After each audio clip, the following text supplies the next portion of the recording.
പിതാവിന്റെയും പുത്രന്റെയും പരിശുദ്ധാത്മാവിന്റെയും നാമത്തിൽ ആമേൻ. എന്റെ പ്രിയപ്പെട്ടവരെ, ഇന്ന് ആഗസ്റ്റ് 3-ാം തീയതി തിങ്കളാഴ്ച. അമ്മേ പരിശുദ്ധ അമ്മേ, അമ്മേ പരിശുദ്ധമേ, ദൈവമാതാവേ, കൃപാസനത്തിലൂടെ ഞങ്ങളുടെ ദേശത്തിനും അമ്മ മധ്യസ്ഥം തേടി തന്ന എല്ലാ അനുഗ്രഹങ്ങൾക്കും കൃപകൾക്കും ഞങ്ങളിപ്പോൾ ഹൃദയം നിറഞ്ഞ നന്ദി പറയുന്നു. അമ്മേ പരിശുദ്ധമേ, ദൈവമാതാവേ, 2004 ഡിസംബർ 7-ാം തീയതി ഉച്ചകഴിഞ്ഞ് 2:30 കൃപാസനത്തിൽ സംഭവിച്ച അമ്മയുടെ പ്രത്യക്ഷപ്പെടലിനെക്കുറിച്ച് തിരുസഭയ്ക്ക് സമർപ്പിച്ചിരിക്കുന്ന പഠനരേഖകളുടെ മേൽ സഭാത്മകമായ പഠനം ആരംഭിക്കുവാൻ ഞങ്ങൾ പ്രാർത്ഥിക്കുന്നു. അമ്മേ പരിശുദ്ധമേ, ഭൂസ്വർലോകങ്ങളുടെ രാജ്ഞിയായ അങ്ങേയ്ക്ക് ഭൗമസംരക്ഷണത്തിനായി പ്രപഞ്ചപ്രകൃതിയെ തന്നെ തിരുസഭ പ്രതിഷ്ഠിക്കുവാൻ ഈ പ്രത്യക്ഷീകരണം വഴി ഇടയാക്കണമേ. പരിശുദ്ധമേ, ജപമാല മാതാവേ, സകല കൃപാസനം പ്രാർത്ഥനയോടും ചേർത്ത് ഞങ്ങളിപ്പോൾ പ്രാർത്ഥിക്കുന്ന ഈ കുടുംബത്തിന്റെ പ്രത്യേക നിയോഗം പറ മക്കളെ.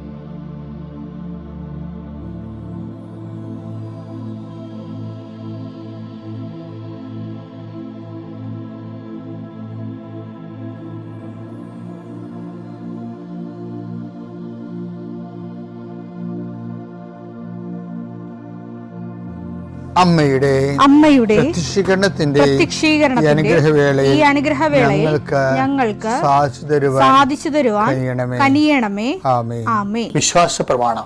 സർവശക്തനായ പിതാവും ആകാശത്തിന്റെയും ഭൂമിയുടെയും സൃഷ്ടാവുമായ ദൈവത്തിൽ ഞാൻ വിശ്വസിക്കുന്നു. അവിടുത്തെ ഏകപുത്രനും ഞങ്ങളുടെ കർത്താവുമായ ഈശോ മിശിഹായിലും ഞാൻ വിശ്വസിക്കുന്നു. ഈ പുത്രൻ പരിശുദ്ധാത്മാവിനാൽ ഗർഭസ്ഥനായി കന്യകാമറിയത്തിൽ നിന്ന് പിറന്ന് പൊന്തിയോസ് പീലാത്തോസിന്റെ കാലത്ത് പീഡകൾ സഹിച്ച് കുരിശിൽ തറയ്ക്കപ്പെട്ട് മരിച്ച് അടക്കപ്പെട്ട് പാതാളങ്ങളിൽ ഇറങ്ങി മരിച്ചവരുടെ ഇടയിൽ നിന്ന് 3-ാം നാൾ ഉയർത്ത് സ്വർഗത്തിലേക്ക് എഴുന്നള്ളി സർവശക്തിയുള്ള പിതാവായ ദൈവത്തിന്റെ വലതുഭാഗത്തിരിക്കുന്നു. അവിടെ നിന്ന് ജീവിക്കുന്നവരെയും മരിച്ചവരെയും വിധിക്കുവാൻ വരുമെന്നും ഞാൻ വിശ്വസിക്കുന്നു.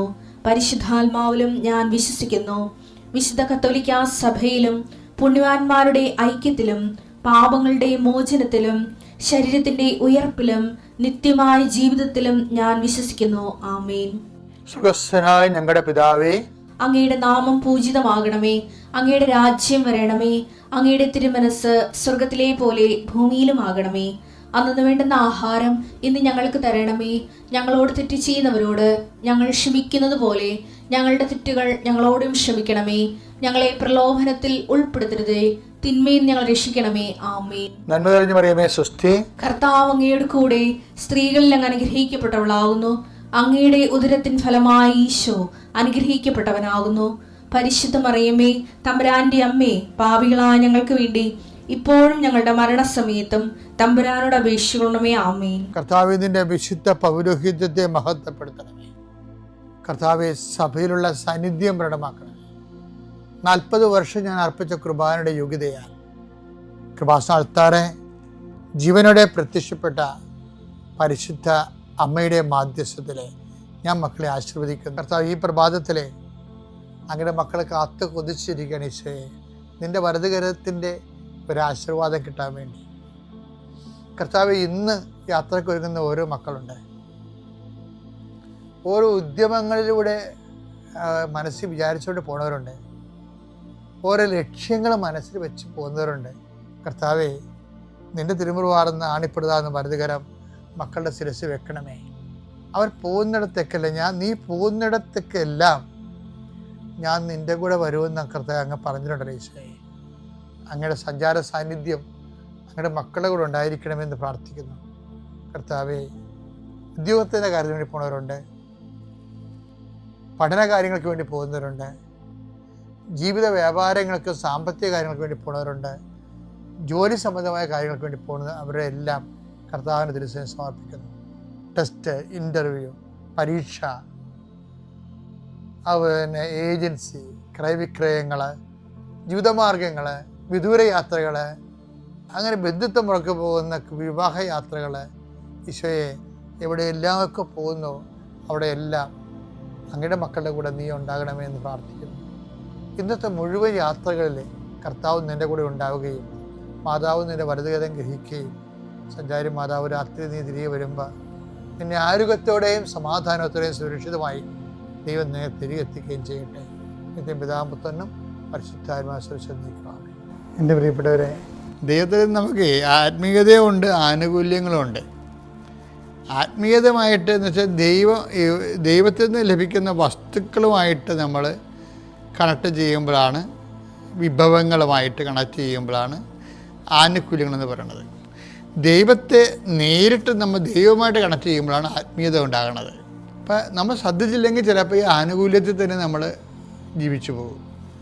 നമ്മൾ ഇപ്പോൾ ഇവിടെ സാക്ഷ്യം പറഞ്ഞ ചില ആൾക്കാരൊക്കെ ഹൈലി എഡ്യൂക്കേറ്റഡ് ആയിട്ടുള്ള ആൾക്കാർ, അവർ തന്നെയല്ല, അവർ വളരെ സയൻറ്റിഫിക്കായിട്ടും മാത്തമാറ്റിക്കലായിട്ടും ഒക്കെയാണ് ഇതിനെ ഓട്ടോമാറ്റിക് അവർ അനലൈസ് ചെയ്തിട്ട് അതനുസരിച്ച് അവർ പ്ലേസ്മെൻറ്റ് ചെയ്തിട്ട് ഭയങ്കര ഞെട്ടിപ്പിക്കുന്ന ഫലങ്ങൾ ഉണ്ടാക്കുന്നുണ്ട്. ഇവിടെ എനിക്കത് മനസ്സിലായതാണ്. അതായത് ഇപ്പോൾ ഞങ്ങൾ 10 കൊല്ലമൊക്കെ സെമിനാറിൽ ഫോർമേഷൻ തിയോളജിയൊക്കെ കഴിയുന്നവരില്ലേ, അച്ഛന്മാർ തന്നെ. പക്ഷെ അവരൊന്ന് ഉടമ്പടി എടുത്തു കഴിയുമ്പോൾ അവർ ഇത്രയും നാൾ പഠിപ്പിച്ചതിനേക്കാളും അപ്പുറത്ത് ദൈവമായിട്ട് ഒരു എന്താണ്, ദൈവത്തിന് നമ്മളെ ചുമ്മാ എഴുതി തള്ളാൻ പറ്റത്തില്ല. ദൈവത്തിന് എഴുതി തള്ളാൻ പറ്റാത്തൊരാളായിട്ട് നമ്മൾ ഉടമ്പടി നമ്മളെ കൺവേർട്ട് ചെയ്യും. ഉടമ്പടി കൺവേർഷൻ നടക്കണില്ലെന്ന് ചോദിച്ചു കഴിഞ്ഞാൽ നടക്കുന്ന കൺവേർഷൻ എന്ന് പറഞ്ഞാൽ എന്താണ്? ദൈവത്തിന് നമ്മളെ തള്ളിക്കളയാൻ പറ്റാത്ത ഒരാളായിട്ട് നമ്മൾ മാറും. അത് എപ്പോഴാണ് തള്ളിക്കളയാൻ പറ്റാത്ത ഒരാളായി മാറേണ്ടത്? അത് പഴയ നിയമം പോലെ അതിൻ്റെ പ്രൊവിഷനുകളൊക്കെ ഉണ്ട്. എന്താണ്? ദൈവത്തിന് നമ്മൾ ബഹുമാന്യനായ, ദൈവത്തിന് നമ്മൾ പ്രിയങ്കരനായാൽ ആ ദൈവത്തെ നമ്മൾ തള്ളിക്കളയാൻ പറ്റത്തില്ല. അതുകൊണ്ടാണ് നിനക്ക് പകരമായി ഞാൻ ജനതകളെ കൊടുക്കുന്നു. ഒരു സമൂഹം പോലും ഞാൻ വേണമെങ്കിൽ നിനക്ക് വേണ്ടി അവഗണിക്കും. എന്താ കാര്യം? നീ എനിക്ക് പ്രിയങ്കരനാണ്. അത് ദൈവത്തിൻ്റെ ഒരു വലിയ സ്റ്റേറ്റ്മെൻറ്റാണ് ബൈബിളിലാണ്. ഐശയ്യാ 43:4 നീ എനിക്ക് വിലപ്പെട്ടവനും നീ എനിക്ക് വിലപ്പെട്ടവനും ബഹുമാന്യനും പ്രിയങ്കരനും ആയതുകൊണ്ട് ഇത് ഈ 3 കാര്യമാണോ ആകാൻ വേണ്ടിയാണ് നമ്മൾ ഉടമ്പടി എടുക്കേണ്ടത്. എന്താണ്? നീ എനിക്ക് പ്രിയപ്പെട്ടവൻ, വിലപ്പെട്ടവൻ, ഞാൻ വാല്യൂ കൊടുക്കുന്ന ഒരാളാണ് നീ. ഞാൻ ചില സ്ഥലത്ത് ആൾക്കാർ പറയവേ, എന്താണ് പ്രാർത്ഥനാ ജീവിതം എന്താണ്? അതൊരു ഫെയ്ത്ത് ലൈഫാണ്. ഉടമ്പടി ജീവിതം എന്താണ്? അതൊരു ഫിഡലിറ്റി ലൈഫാണ്. What the difference between faith and fidelity? വിശ്വസ്തവും തമ്മിലുള്ള ബന്ധം എന്താണ്? വിശ്വാസം എന്ന് പറയുന്നത് ഒരു വിഷയത്തെ ആസ്പദമാക്കി ദൈവത്തെ നമ്മൾ വിശ്വാസത്തിലെടുക്കുകയാണ്. വിശ്വസ്തത എന്ന് പറയുന്നത് എന്താണ്? ദൈവത്തെ ആസ്പദമാക്കി നമ്മൾ വിശ്വാസത്തിൽ വളരുകയാണ് ചെയ്യണത്.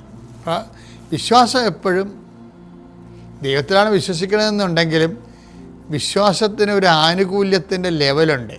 എന്തെങ്കിലും ആനുകൂല്യം രക്ഷിക്കുക. എബ്രഹാത്തിനാണെങ്കിൽ പോലും സ്വന്തം പുത്രന് വാഗ്ദാനമായി കിട്ടുന്നത് ഒരു ഫിസിക്കൽ മെരിറ്റ്സും ബെനഫിറ്റ്സാണത്. അപ്പോൾ പല ഫിസിക്കലായിട്ടുള്ള ഭൗതികമായ ആനുകൂല്യങ്ങളെ ബേസ് ചെയ്തുകൊണ്ടാണ് വിശ്വാസത്തെക്കുറിച്ച് നമ്മൾ പലപ്പോഴും നമുക്ക് ചിന്തിക്കേണ്ടി വരണത്. പക്ഷേ വിശ്വസ്തത ഇതുപോലെ വസ്തുക്കളെ വിഷയമാക്കുകയല്ല. വിശ്വസ്തത എന്ന് പറയുന്നത് ദൈവം തന്നെയാണ് അതിൻ്റെ വിഷയം. ദൈവം തന്നെ വിഷയം. അപ്പോൾ വാട്ട് ഈസ് ഫിഡലിറ്റി? എന്താണ് വിശ്വസ്തത എന്ന് പറഞ്ഞു കഴിഞ്ഞാൽ അത് അച്ഛൻ നേരത്തെ പറഞ്ഞ പോലെ വിശ്വാസത്തിൽ സർവൈവ് ചെയ്യണം ആൾ. വിശ്വാസം തന്നെ സർവൈവ് ചെയ്യുക കഴിഞ്ഞാൽ അതിജീവിക്കും. അതിനെക്കുറിച്ച് ഞാൻ നിങ്ങളോട് നേരത്തെ പറഞ്ഞിട്ടുണ്ട്, ഞാൻ ഇവിടെ ആവർത്തിക്കുന്നില്ല. അഗ്നിപരീക്ഷകളെ അതിജീവിച്ച വിശ്വാസം സ്വർണത്തേക്കാൾ വിലയുള്ളതാണെന്നൊക്കെ പറഞ്ഞില്ലേ? ഈ വിലയാണ് പ്രശ്നം. നീ വിലപ്പെട്ടവനാണെന്ന് പറഞ്ഞു. ആ വചനം ഒന്ന് വായിച്ചേ. ഏശയ്യ 43:4. യെശയ്യാ 43:4. നീ എനിക്ക് വിലപ്പെട്ടവൻ, അതാണ്, നീ എനിക്ക് വിലപ്പെട്ടവനാണ്, ബഹുമാന്യനാണ്, പ്രിയങ്കരനാണ് ആയതുകൊണ്ട് നിനക്ക് പകരമായി മനുഷ്യരെയും നിന്റെ ജീവന് പകരമായി ജനതകളെയും ഞാൻ നൽകുന്നു. ഇവിടുത്തെ പ്രശ്നം വെച്ച് കഴിഞ്ഞാൽ യെശയ്യാ 43:4 നീ എനിക്ക് വിലപ്പെട്ടവനാണെന്ന് പറയണത്. അപ്പോൾ അത് ദൈവം ഏകപക്ഷികമായിട്ട് പറയണതല്ല. ശരിക്കും പറഞ്ഞാൽ അത് യെശയ്യായോട് ആണ് അവിടെ പറയണത്, അഡ്രസ്സ് ചെയ്യണത്.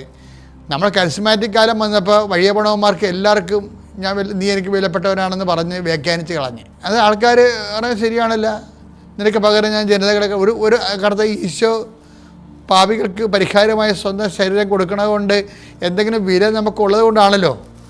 പക്ഷെ ബൈബിളിൽ 2 തരം വിലയുണ്ട്. ദൈവം കൽപ്പിച്ച് കൊടുക്കുന്ന വിലയുണ്ട്. പക്ഷേ ആ ദൈവം കൽപ്പിച്ച് കൊടുക്കുന്ന വില നമുക്ക് തരണത് അതിനുവേണ്ടിയുള്ള പുത്രനെ പോലും തരാൻ നമുക്ക് ദൈവത്തിന് ഒരു വില ഉള്ളത് കൊണ്ടാണ്. ആ ദൈവം സൃഷ്ടിച്ചത് കൊണ്ടുള്ളതാണ് വില.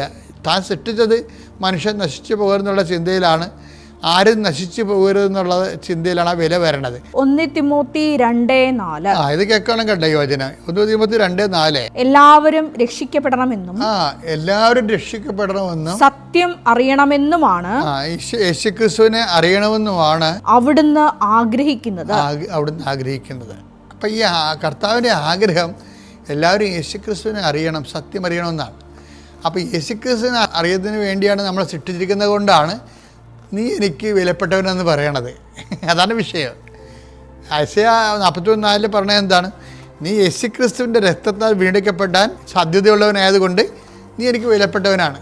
യേശുക്രിസ്തുവിനെ മാറ്റി നിർത്തി കഴിഞ്ഞാൽ നിനക്ക് എന്തുമാത്രം ദൈവം വില ഉണ്ടെന്ന് നമുക്കറിയത്തില്ലേ. അപ്പോൾ യേശുക്രിസ്തുവിലാണ് ഈ വിലയൊക്കെ മനുഷ്യന് വരണത്. അപ്പോൾ നിനക്ക് പകരമായി ജനതകളെ നൽകുന്നത് തന്നെയല്ല, നിനക്ക് പകരമായി ജനതകളെ മാത്രമല്ലല്ലോ നൽകിയത്, സ്വന്തം പുത്രനെ പോലും നൽകിയില്ലേ. അപ്പോൾ അത് വിലയാണ് ഉദ്ദേശിക്കുന്നത്. ഇനി ഒരു മറുപുറമുണ്ട്.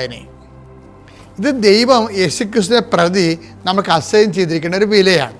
ഇനി നമ്മൾ യേശുക്രിസ്തു സ്വീകരിച്ച് കഴിഞ്ഞാൽ പിന്നെ നമ്മൾ തന്നെ ദൈവത്തിന് പിൻവലിക്കാൻ പറ്റാത്ത മറ്റേത് വിലയും ദൈവത്തിന് പിൻവലിക്കാൻ ഇഷ്ടമുള്ളപ്പോൾ ദൈവത്തിന് പിൻവലിക്കാൻ പറ്റാത്ത രീതിയിൽ നമുക്കൊരു വിലയുണ്ടാക്കാൻ നമുക്ക് പറ്റും. അതെങ്ങനെയാണ്? അവിടെയാണ് പീറ്റർ പറയണത്, സെൻറ്റ് പീറ്റർ എന്താണ്? അഗ്നി പരീക്ഷകൾ അതിജീവിച്ച 1 പത്രോസ് 1:7. കാരണം അഗ്നിശോധനയെ അതിജീവിച്ച നശ്വരമായ സ്വർണത്തേക്കാൾ വിലയേറിയതായിരിക്കും പരീക്ഷകളെ അതിജീവിക്കുന്ന നിങ്ങളുടെ വിശ്വാസം. ഇവിടുത്തെ ഒരു പ്രശ്നം വെച്ച് കഴിഞ്ഞാൽ നമ്മൾക്ക് സ്വയാചിതമായിട്ട് വാല്യൂ ആഡ് ചെയ്യാൻ പറ്റും. Adding of value. ദൈവം നമുക്ക് ഏകപക്ഷീയമായി യേശുക്രിസ്തുവിനെ പ്രതി നിശ്ചയിച്ചിരിക്കുന്ന വില അത് ദൈവത്തിന് വേണ്ടി പിൻവലിക്കാം. കാരണം ദൈവത്തിൻ്റെ ഏകപക്ഷീയമായിട്ടുള്ള ദൈവത്തിൻ്റെ ഒരു വാഗ്ദാനമാണ്. പക്ഷേ ദൈവത്തിന് പിൻവലിക്കാൻ പറ്റത്തില്ല. എന്താ കാര്യം? നമ്മൾ ആ വിശ്വാസത്തിൽ വളർന്ന് അഗ്നി പരീക്ഷകളെ ക്രിസ്തുവിൻ്റെ നാമത്തിൽ നമ്മൾ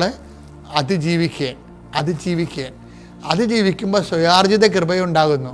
അതാണ് സ്വയാർജിതമായി നമുക്ക് വാല്യൂ ആഡ് ചെയ്ത് വരണത്. ആ രീതിയിൽ നമ്മൾ ദൈവത്തിന് വിലപ്പെട്ടവരാകും. അപ്പോൾ ദൈവത്തിന് മുമ്പ് 2 വിലപ്പെട്ടവരാകും. ഇപ്പോൾ നീ എനിക്ക് ബഹുമാന് വിലപ്പെട്ടവനാണെന്ന് പറയുമ്പോൾ അതിന് 2 വശങ്ങളുണ്ട്. ഒരു നാണയത്തിന് 2 വശങ്ങൾ പോലെ. ഒന്ന്, ദൈവം എല്ലാവരും രക്ഷപ്പെടണമെന്ന് ആഗ്രഹിക്കുന്ന ദൈവം, നീയും രക്ഷപ്പെടണമെന്ന് ആഗ്രഹിക്കുന്നത് യേശുക്രിസ്തുവിലാണ്. കാര്യം സത്യമറിയാനാണ്, യേശുക്രിസ്തു അറിയാനാണ്. അതിൽ ദൈവം കൽപ്പിച്ച് നൽകുന്ന വില. രണ്ടാമത്, ദൈവജനം ജീവിച്ച് കഴിയുമ്പോൾ നമുക്ക് കുറച്ച് പേയ്മെൻറ്റ് വരും. ദൈവജനം ജീവിച്ച് കഴിയുമ്പോൾ നമ്മുടെ ഭാഗത്തുനിന്ന് നമുക്ക് ഫിസിക്കലായിട്ടുണ്ടാകുന്ന നഷ്ടം, ലൈഫ് ആയിട്ടുള്ള നഷ്ടങ്ങളുണ്ടാകും. എന്നിട്ടും നമ്മൾ വിശ്വാസത്തിൽ സ്റ്റിക്ക് ഓൺ ചെയ്ത് സർവൈവ് ചെയ്യിക്കുമ്പോൾ നമ്മുടെ മൂല്യം ദൈവദിവസനെ കൂടും. Value, self adding of the value, ദൈവദിവസനിധിയിൽ വാല്യൂ കൂടും. അത് ഒരു വിലയാണ്. അപ്പോൾ ഈ 2 വില, മറ്റത് ഇത് നമുക്ക് ആഡ് ചെയ്ത് കൂട്ടാൻ പറ്റും, മറ്റത് എൻ്റെ കൺട്രോൾ നമ്മുടെ കയ്യിലില്ല. ദൈവമാണ് നീ എനിക്ക് വിലപ്പെട്ടവനാണെന്ന് സ്വയം പ്രഖ്യാപിച്ചിരിക്കുന്നതാണ്. അതിൽ നമുക്ക് കൺട്രോളില്ല. ദൈവത്തിന് എപ്പോൾ വേണമെങ്കിൽ പിൻവലിക്കുകയും ചെയ്യാം. പക്ഷേ നമ്മൾ അതിനെ എന്തുമാത്രം ആഡ് ചെയ്യാൻ പറ്റുമെന്ന് നമുക്കറിയത്തില്ല. പക്ഷെ നമ്മൾ നമ്മൾ തന്നെ അഗ്നിപരീക്ഷകളെ നമ്മൾ സുവിശേഷവിധമായി ജീവിച്ച് നമ്മളതിനെ അതിജീവിച്ച് വരികയാണെങ്കിൽ നമ്മുടെ വിശ്വാസം വിലയുള്ളതായി മാറും. ആ വില നമ്മൾ തന്നെ ക്രിയേറ്റ് ചെയ്യുന്ന, ആഡ് ചെയ്യുന്ന വിലയാണ്. അത് നമുക്ക് ആഡ് ചെയ്യാൻ പറ്റും. മരണം വരെ അതിൻ്റെ മൂല്യം വർദ്ധിപ്പിക്കാൻ നമുക്ക് പറ്റും. അപ്പം അങ്ങനെ ഒരു മൂല്യവർദ്ധിതമായിട്ടുള്ള ഒരു പാക്കേജാണ് ശരിക്കും പറഞ്ഞാൽ ഉടമ്പടിയിലും ജീവിതത്തിലും നമുക്ക് അഭികാമ്യം. പിതാവിൻ്റെയും പുത്രൻ്റെയും പരിശുദ്ധാത്മാവിൻ നാമത്തിൽ.